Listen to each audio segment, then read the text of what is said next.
A crisis is looming for some U.S. colleges, and not just because of the pandemic. This month, we teamed up with NBC News and the Hechinger Report to look at the financial strength of colleges and universities across the country.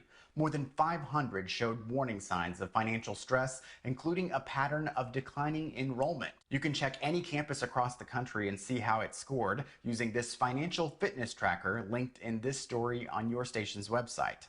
Investigator Aaron Cargile also wanted to know how the pandemic is impacting colleges and universities, concerned about the potential of lower enrollment and loss of revenue. College campuses will be lacking the usual flurry of activity this fall, even though it's not ideal for everyone. I really don't like online classes. Manthurs Oseni will be one of thousands of Central Texas students earning their degree at home. Laptop, the printer is right here. Books, water, bag, stuff. Just simple. He's still excited about becoming a Longhorn. Oseni, who spent 2 years at Austin Community College, applied to the University of Texas at Austin in February pre-pandemic and was accepted in May. And with all of this happening now, it kind of like threw me off.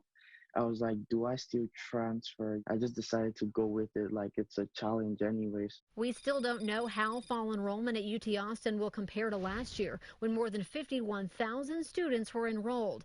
The university is keeping the numbers to themselves until the 12th day of classes, but they do say half of their students are opting for a fully online schedule. And on-campus housing will be far from capacity. Out of 7,300 open spots, only 4,500 students have committed to living here on the 40 acres.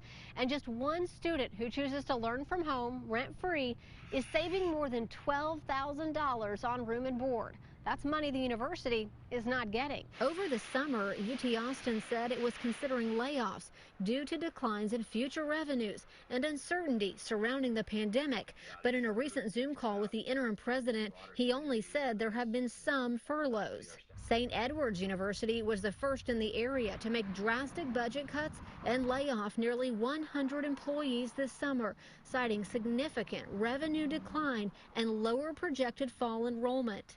A recent survey, which does not include incoming freshmen, shows 74% of students plan to return to campus, while 24% will be all virtual off campus, and only 2% said they were planning to postpone their education altogether. I'm very encouraged by it. Tracy Manier is over admissions at St. Ed's and says the university has continued to think outside the box on recruiting efforts.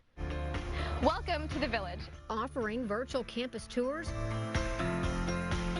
one-on-one orientation Zoom calls with new students.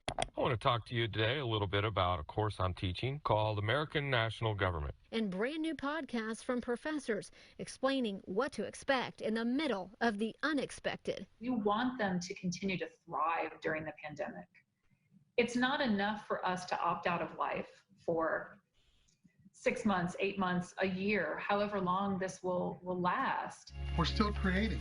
There are also community colleges, which some have predicted will be a more popular choice this fall during the global pandemic and economic slowdown, giving students the option to stay home and save even more. I'm not paying any rent costs or anything like that. I'm not paying like $2,000 or $3,000 a class. I'm paying $250, which is way more affordable. Lorraine Helms plans to finish her associate's degree at Austin Community College this school year, which means she'll pay about $2,500 instead of more than $10,000 at a 4-year state school.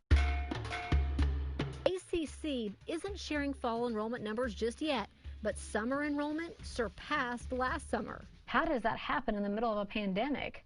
I think what happened is that families just had time to reflect at home and decide, what do we do with this time that we have?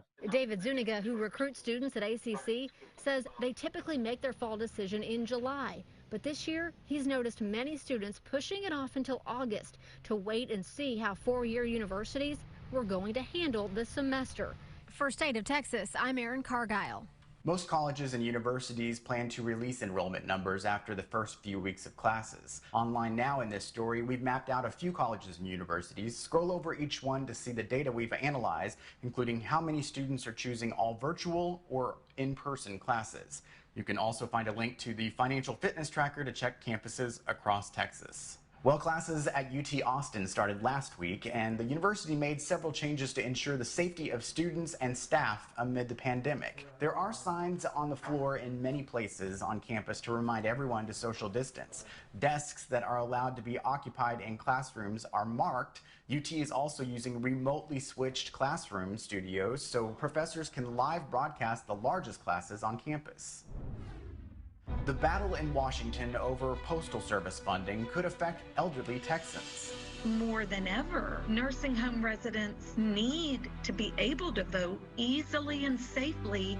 How families with loved ones in nursing homes are taking action to make sure their mail-in votes are counted.